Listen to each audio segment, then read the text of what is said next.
दिल्ली के पूर्व मुख्यमंत्री और आम आदमी पार्टी के राष्ट्रीय संयोजक अरविंद केजरीवाल की मुश्किलें बढ़ती दिखाई पड़ रही। दिल्ली के उपराज्यपाल विनय कुमार सक्सेना ने ईडी को आबकारी नीति मामले में पूर्व सीएम अरविंद केजरीवाल के खिलाफ मुकदमा चलाने की मंजूरी दे दी। 5 दिसंबर को प्रवर्तन निदेशालय यानी ईडी ने अरविंद केजरीवाल के खिलाफ मुकदमा चलाने की मंजूरी मांगी थी एलजी से। 30 जनवरी को केजरीवाल की एक याचिका पर हाईकोर्ट में सुनवाई होगी। दिल्ली हाईकोर्ट 30 जनवरी 2025 को दिल्ली उत्पाद शुल्क नीति मामले में ईडी के आरोप पत्र पर संज्ञान लेने के आदेश के खिलाफ अरविंद केजरीवाल की याचिका पर सुनवाई करेगा। न्यायमूर्ति मनोज कुमार ओहरी को प्रवर्तन निदेशालय के वकील ने सूचित किया है कि अतिरिक्त सॉलिसिटर जनरल एसवी राजू शुक्रवार को प्रस्तुतियां देने वाले थे, लेकिन वो वहां पहुंच नहीं सके, यानी अपनी बात रखने के लिए, और अदालत ने केजरीवाल के वकील के अनुरोध पर मामले को शुरू में ही 19 फरवरी 2025 के लिए सूचीबद्ध किया था। अब इसके बाद 30 जनवरी को उसे पोस्ट किया गया है।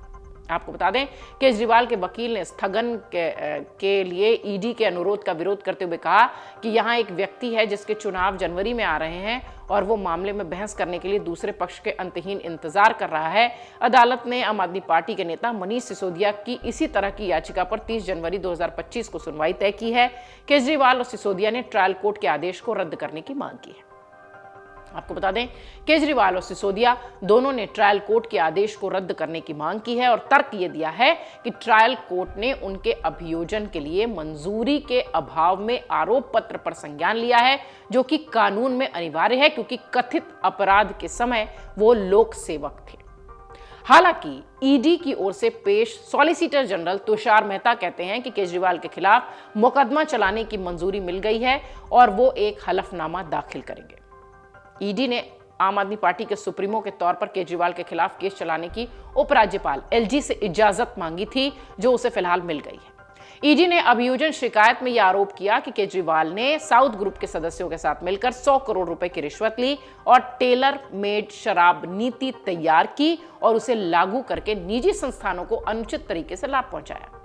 इसमें यह भी कहा गया कि साउथ ग्रुप के लिए अलग अलग शराब की दुकानों में हिस्सेदारी सुनिश्चित की गई और उसे आबकारी नीति 2021-22 के उद्देश्यों के विरुद्ध कई रिटेल जोन रखने की अनुमति भी दी गई। ईडी ने शिकायत में यह भी कहा कि अपराध की आय से मिले लगभग 45 करोड़ रुपए गोवा चुनाव में केजरीवाल की मिलीभगत और सहमति से पार्टी के प्रचार में इस्तेमाल हुए।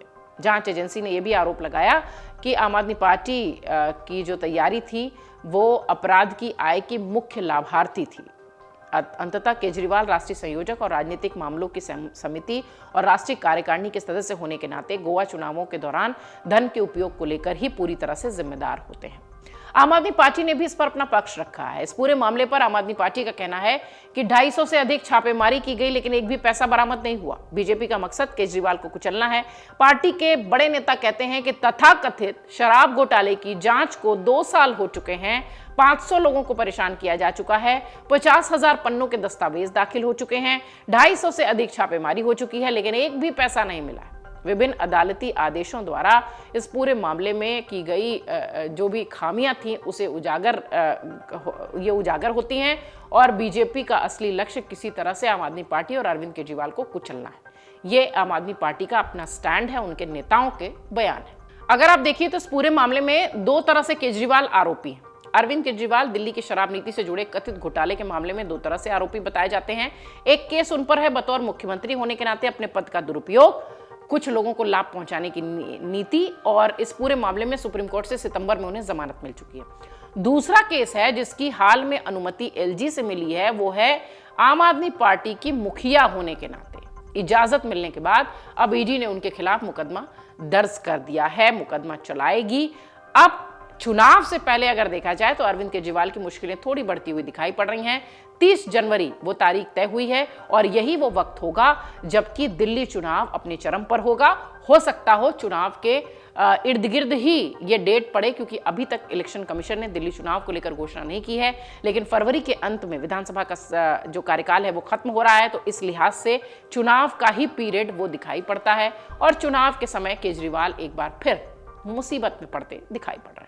अगर आप ये वीडियो YouTube पर देख रहे हैं तो हमारे चैनल को सब्सक्राइब कर बेल आइकन दबाएं और Facebook पर देख रहे हैं तो हमारे पेज को लाइक करें। 8 मिलियन प्लस सब्सक्राइबर, आपके इस भरोसे के लिए बहुत धन्यवाद।